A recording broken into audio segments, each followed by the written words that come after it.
fire. Hey, twin, that's my twin. I know what you're thinking. Why does your hair look like that? How about you shut the low key? It's pissing me off though. To wear a hat today? Oh, Monster Hunter Wilds, baby. Ask your favorite rapper why he go to him, his jury. It is no secret that this game has catapulted the Monster Hunter series to new heights, even doing more numbers than the giant success of Worlds and Rise combined. I don't think I've seen a release like this since Wukong, or God forbid that game Power World.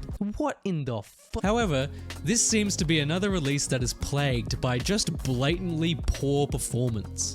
It's Cyberpunk all over again. This is what my game looked like when I first started recording, and this is what I changed it to. Do you notice a difference? I would argue very minimal, but this is playable frame rate. This was 60. Fuck 60. Fuck 60 FPS. Stop. No, I didn't say Bixby. Is it not funny to anyone else that throughout the years, it is just normalized that any AAA game is just going to be released in a dramatically unfinished state? This gets everyone in the fan base justifiably angry. And look, I get it. If I buy a game that's goddamn well over $100 AUD, that's real. That is real. I expect a little bit more than just having to use AI to reach playable frame rates. Now, I don't mind using AI. That's not what I'm saying here at all. I think using AI for frame rate enhancement and image quality enhancement is good for the most part. That's fine. However, when the frame rate itself, without any of the assistance, falls well below what most would consider playable, it's just going to be a huge mess of fidelity all over the screen when you do eventually enhance it. If you do eventually experience this game without any of the aforementioned reasons, this game at its core is fucking good, man. Arkveld and I are the same. Dude, I want to punch Nada in his fucking jaw, man. There's a reason it sold so well. And let me tell you, it is absolutely not because of this. Okay! Arguably, the biggest selling point of this franchise is being able to flood the chat mid-hunt with the most heinous text imaginable. You know the auto callouts whenever you mount a monster or someone joins your party? You can edit those. That's goddamn right. You can change them into whatever you want. All of them. Even the stickers. You know the stickers? Yeah. You can edit the text. I feel like Wilds, this has gotten a bit out of hand. Every second hunt that we play through with randos, someone will trigger a team-wide auto call-out. That's where everyone in your group will automatically respond to something that is happening during the hunt. You will have a guy that's still got the default shit still going, true neutral of neutral right there. But then you will have either two dipshits that are just saying absolute meaningless nonsense throughout everything. I will flash you my balls next time. And then you have the last chronic freedom speaker on your team. These persons are chronically online, probably know life the game, and are probably higher rank than you. But they just put up a complete violation on your screen.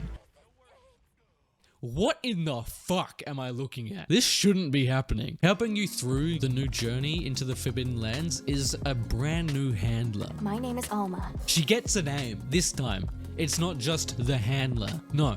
Alma is there. She's part of the boys now. She is there in the battlefield with you, helping you out. Alma is quite a step up in my opinion from the handler in Worlds. Side note, I'm glad that they are actually putting more personalities into everyone introduced to a group. It definitely feels a lot more fleshed out over Worlds already. Everyone here sort of has their own personality.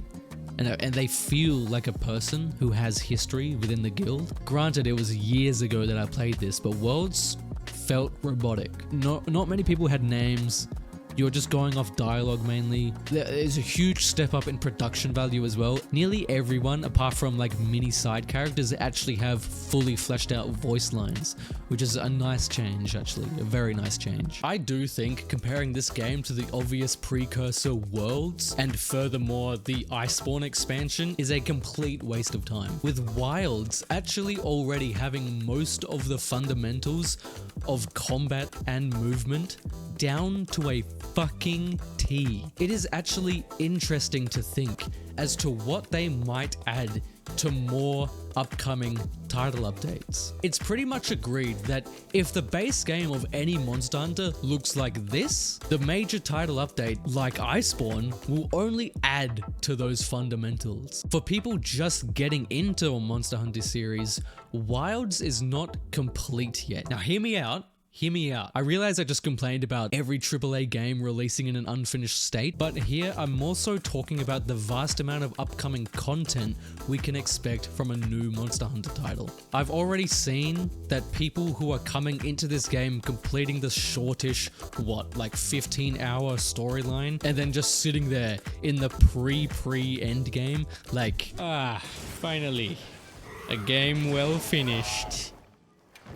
People are not realizing that the title updates to this game are going to add more complex content, more difficulties, and more handler outfits. Holy fuck, are you seeing this? Hey, can you start dressing like this? Now I'm gonna say something, and hopefully it doesn't demotivate you completely. Worlds didn't even get its final master rank hunts or equipment until nearly 21 months after the launch of the base game. When did Wilds launch?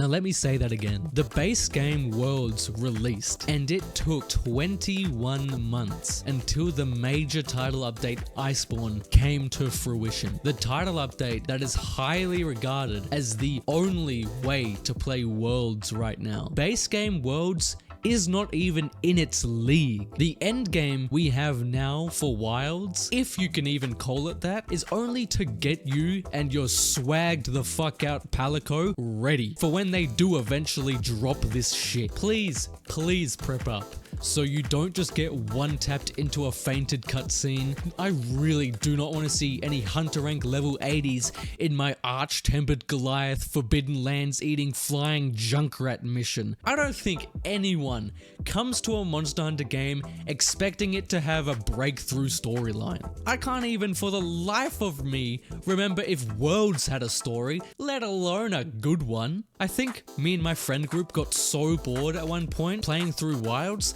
that we just started distracting ourselves. You and Blake haven't viewed my picture, bro.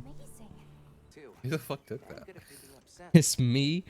That is me shitting at work with the door open. Why? Who took the photo? My boss. Your boss took that photo.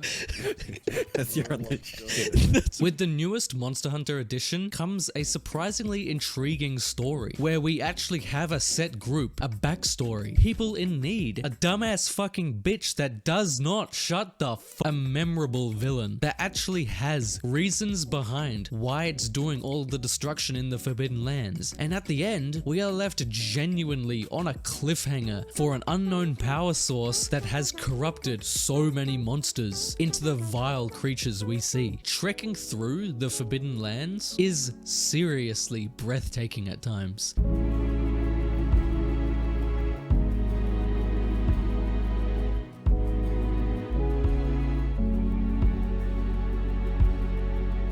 There are still different sections and vastly contrasting environments, but traveling between each other can feel often seamless. And with the introduction of its own set seasons, the locations can feel different just depending on when you visit them. The people you will continue to meet throughout the Forbidden Lands are so sheltered that they are actually shocked by the sight of the colossal weapon that's on your back. It is such an unconventional idea that hunters can craft weapons from slaying monsters to further on defeat more of them. They are all shocked when they learn that you can stand up against the vast amount of predators within each area of the lands. This is represented by Nada best. Fuck this character, but Nada, someone who is raised in a severely sheltered way, he is blissfully unaware and naive to different ways of handling a monster other than just to run and hide. By the end of the game, He's standing up beside you, wishing to be like you. But still, if I as a man am stuck with this borderline spoiled brat for another mission after this little fucker just tried to compare himself to an apex predator, on God, I'm gonna hate crime him. I'm gonna do it. I'm gonna hate crime him so hard. Fuck, I'm so fucking ready. It's gonna be meditated. It's gonna be motivated. First degree. Don't check the news. The story ain't bad. It definitely isn't anything to write home about, but what can you do? Have you met this flagship dragon?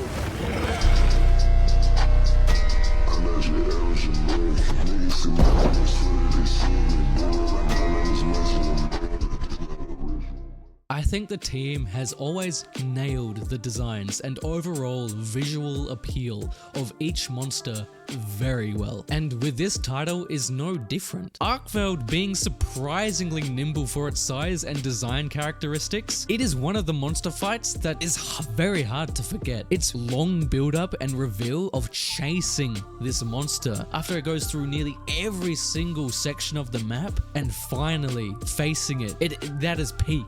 That is peak writing. Oh my God, have you actually seen the cutscene for this? The cutscene leading up to this fight, hands down, has one of the best line deliveries in the series. It is one of the most aura-intensive line deliveries anyone can say. For the continued preservation of this ecosystem, the guild authorizes you to slay the guardian Arkveld. Acknowledged. Just on a side note, fuck this stupid Yian Katku. Fighting this dog shit was pure comedy.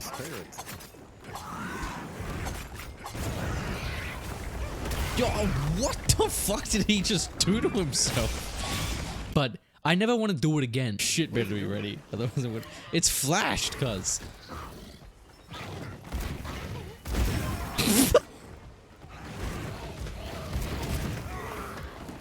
That's the wrong one. Yeah, I got spear tackled. What do you want me to do? I never ever want to face 3 of these motherfuckers at the same time. They are stupidly strong and stupidly looking. Goodbye,